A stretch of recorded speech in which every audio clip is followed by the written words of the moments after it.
All rights to the characters and storyline of Fruits Basket belong solely to its creators and copyright holders. This text is a fan-created interpretation and does not claim any ownership or official affiliation with the creators or distributors of Fruits Basket.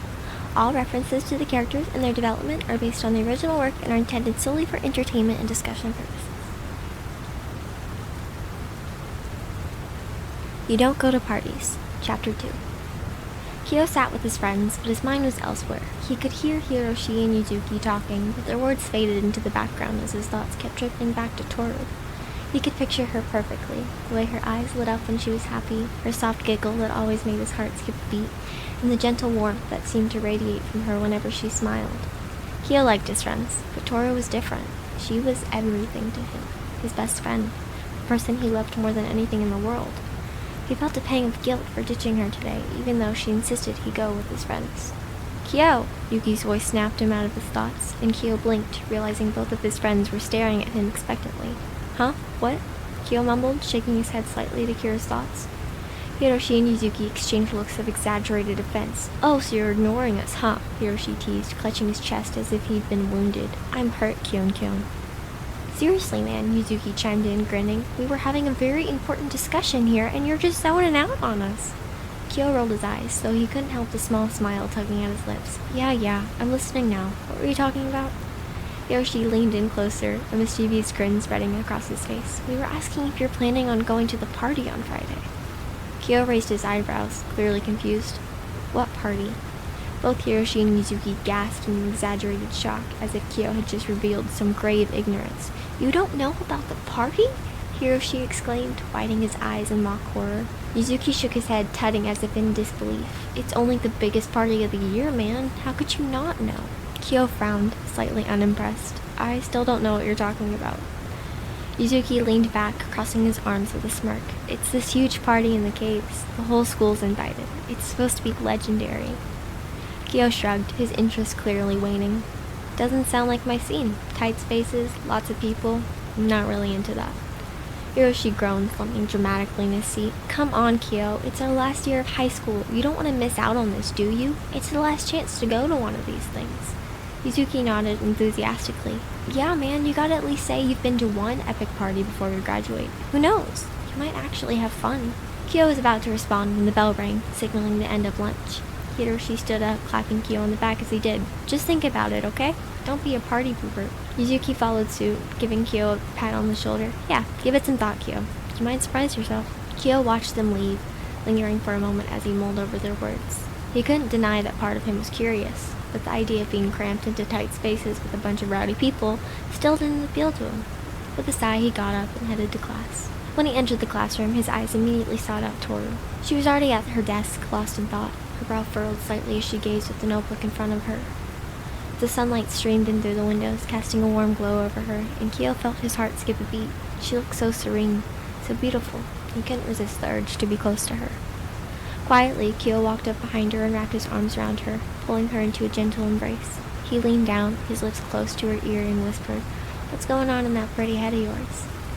Tohru jumped slightly at the unexpected contact, but as soon as she realized it was Kyo, she relaxed into his arms, a small smile tugging at her lips. Oh, Kyo! You startled me, she said softly, turning her head slightly to look up at him. I was just thinking. Nothing important. Kyo chuckled, brushing a strand of hair away from her face. You sure? You looked pretty deep in thought. Tohru nodded, her cheeks tinged with a slight flush. Really, it's nothing. How's your lunch with Hiroshi and Yuzuki? Kyo moved to sit in the desk next to her, resting his chin in his hand as he watched her. Honestly, pretty lame. I kept thinking about how much I wanted to be with you instead. Tohru's smile brightened at his words, and she ducked her head slightly, feeling her heart flutter. Kyo, you didn't have to worry about me. I was fine. Kyo reached out, twirling a strand of hair between his fingers. Still, I missed you. Who'd you eat lunch with? Tohru hesitated for a moment before answering. I ate with Yuki, Machi, and Manabe. Kyo huffed a laugh, shaking his head. I don't know how Yuki puts up with Manabe. That guy's so annoying. Tohru giggled softly. He's not so bad once you get to know him. He's actually quite nice. Before Kyo could respond, the second bell rang, signaling the start of class. Kyo sighed, leaning over to press a quick kiss to the top of Tohru's head before standing up. We'll talk more later, okay? Tohru nodded, her cheeks flushing a deeper shade of pink as she smiled up at him. Okay. Kyo gave her one last smile before heading to his desk, feeling a sense of contentment settle over him as he sat down. Even though lunch had been a bit of a drag, being back with Tohru made everything better. As the final bell echoed through the hall, signaling the end of the school day, Tohru and Kyo packed their things and made their way out of the classroom together. The corridors were filled with the usual after-school chatter, but Tohru and Kyo walked at their own pace, lost in the comfort of each other's presence. Just as they were nearing the main entrance, Kyo heard a pair of familiar, overly enthusiastic voices calling out, "Kyon Kyon." He groaned inwardly, already knowing who it was before he even turned around, and with a resigned sigh, he looked over his shoulders to see Hiroshi and Mizuki making their way toward him, grinning like a couple of mischievous kids.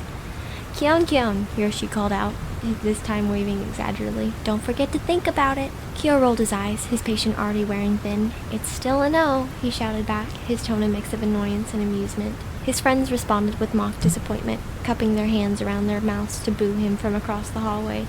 "Boo, you're no fun," Mizuki teased, but the playful glint in his eyes showed he wasn't really upset. Tohru, who had been quietly watching the exchange, looked up at Kyo with a curious smile. "What was that about, Kyo?" Kyo shrugged, slipping his hands into his pockets as he continued walking. "Just another one of their dumb ideas. Nothing I'm interested in." Tohru giggled softly, her laughter light. Kyo glanced at her, his heart softening at the sound. "What's so funny this time?" Tohru smiled up at him, her eyes sparkling with amusement. "It's just you and your friends. You have such an interesting relationship with them." Kyo couldn't help but chuckle, pulling her a little closer as they walked. "Yeah, well, I seem to have a bad habit of attracting weirdos in my life." Tohru's giggle was infectious as she playfully responded, "Oh, I see. Well, good thing I'm completely normal." Kyo raised an eyebrow, giving her a teasing look. "You? Normal? You're the oddest of them all, Tohru."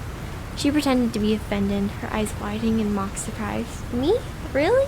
Kyo laughed, his tone softening as he shook his head. "Yes, you dummy. You're definitely the weirdest, but I wouldn't have it any other way." Tohru's smile grew wider, her cheeks tinged with a faint blush. "Really? You wouldn't change a thing?" Kyo nodded, his expression turning serious for a moment as he looked into her eyes. "Not a single thing." Tohru's heart skipped a beat at his words, feeling warmth spread through her chest. She always knew Kyo cared about her, but moments like this, when he showed his feelings so openly, always took her by surprise. They continued walking, the chilly fall breeze rustling the leaves around them as they chatted about anything that came to mind. Kyo told her about the latest happening at the dojo, while Tohru shared a funny story about something that happened during her cooking class. Their conversation flowed easily, filled with laughter and the kind of comfort that comes from knowing someone so well. As they neared the crosswalk where they usually parted ways, Kyo heading to the dojo and Tohru back to Shigure's house, Tohru felt a pang of sadness. She always hated saying goodbye to Kyo, even if it was just for a few hours. She was about to say something when Kyo suddenly pulled her into a tight hug, catching her off guard. Kyo held her close, his arms wrapped securely around her as if he never wanted to let go. "I'll see you later, okay?"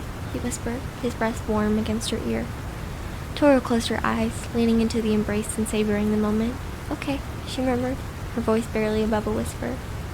Kyo pulled back slightly, just enough to look down at her. He reached up, gently brushing a strand of hair out of her face, his fingers lingering for a moment longer than necessary. "Make sure you work on that worksheet, okay? Don't get too distracted by talking with Shigure or whoever and forget." Tohru giggled, nodding. "I won't, I promise." Kyo smiled, his expression soft as he leaned down and pressed a tender kiss to her forehead. "I love you, Tohru."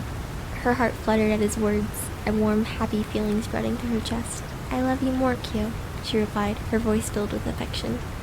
With one last smile, Kyo finally let her go, stepping back and giving her a little wave before turning to head towards the dojo. As he walked away, he glanced back at her over his shoulder, his eyes lingering on her for just a moment longer. Tohru watched him go, her heart feeling full as she waved back. She stood there for a few seconds, watching until he disappeared around the corner, before turning to continue her own walk to Shigure's house. Even though they were apart now, the warmth of his embrace and the memory of his words stayed with her, making her feel like he was still right beside her.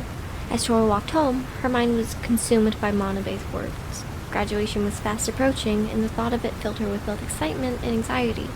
She couldn't shake the nagging feeling that she was missing out on something. What would she tell her kids one day? That she had never been to a high school party?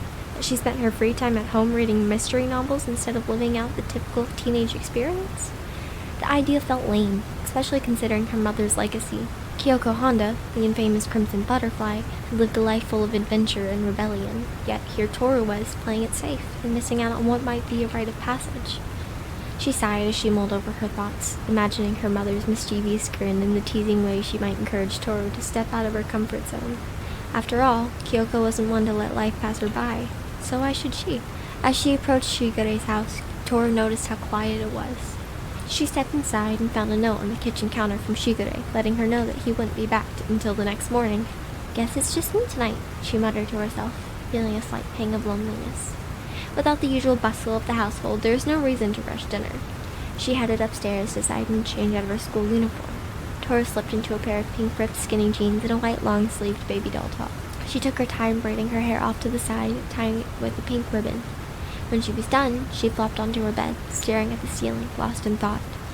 If she went to the party, she knows she shouldn't go alone, but who would she go with? Kyo wasn't a party person. In fact, he barely tolerated birthday parties, so a high school party was likely out of the question for him. The thought brought a small frown to her face. She couldn't help but feel a little bit disappointed. Dancing with Kyo sounded like so much fun. She tossed around names in her head, thinking of who might be up for the idea, and after a few minutes, she settled on Uwo-chan. If anyone would be up for a party, it was Arisa. Pulling out her phone, Tohru dialed Arisa's number, her finger trembling slightly with anticipation. Arisa picked up on the second ring with a warm, "Hey Tohru, what's up?" They chatted for a few minutes, catching up on their day before Tohru nervously brought up the party. "Uwo-chan, have you heard about the party on Friday? It's, in the caves?" Arisa's tone shifted to one of mild confusion. "Yeah, I've heard about it. Why? Are you thinking of going?" Tohru hesitated for a second before replying, "Well, yes. I was thinking, we're graduating soon and I've never been to a high school party. I thought it might be fun to go. Just once." There was a brief silence on the other end before Arisa burst out laughing. "Tohru, I never thought I'd hear you say that. Kyoko would be so proud." Tohru giggled, feeling a bit shy. "Do you think so?" "Definitely," Arisa said, her voice full of affection. "She always wanted you to try new things. I think going to a party is a great idea, and if you're going, I'm going too. No way I'm letting you do this alone." Tohru squealed with excitement, unable to contain her joy. "Really, Uwo-chan? This is going to be so much fun." Arisa chuckled, her laughter deep and warm. "You're such a goofball, Tohru. But yeah, it'll be fun. You'll see." Tohru smiled, feeling her heart swell with gratitude. "That's the second time someone's called me weird today," she said with a laugh. "Well, you are weird," Arisa teased. "But that's what makes you so great. Anyways, I gotta run. But I'll see you tomorrow, okay?" "Okay. Thanks, Uwo-chan. I'll talk to you later." Tohru hung up the phone, feeling a rush of exhilaration. She was really going to do it. She was going to a high school party. But as the excitement bubbled within her, a new question popped into her head. What was she going to wear? She sprang off her bed and hurried to her closet, rifling through her clothes with renewed energy. Dresses, skirts, tops, everything was suddenly under consideration. She wanted to look nice, but not too out of place. Something cute but comfortable, maybe a little bit daring, but still her. As she pulled out a few options, she caught her reflection in the mirror. For a moment, she paused, thinking about how far she'd come. The shy, uncertain girl who had moved into Shigure's house all those months ago was slowly growing into someone new. Someone who was ready to take a few more risks, to step out of the shadows of her past and make memories she could be proud of. She smiled at herself, feeling a sense of determination rise within her. This party wasn't just about having fun. It was about proving to herself that she could embrace life in all its unpredictability. And maybe, just maybe, she could show Kyo a side of her he hadn't seen before. With that thought in mind, Tohru laid out her clothes for the next day, her heart full of anticipation for what was to come. Hi, my name is Angel and I hope you like this. If you did, please hit a like and subscribe. And if you want to hear more, check out my website. Or if you want my books in an easier to read format, check out my Wattpad. I hope you have a wonderful day. Bye.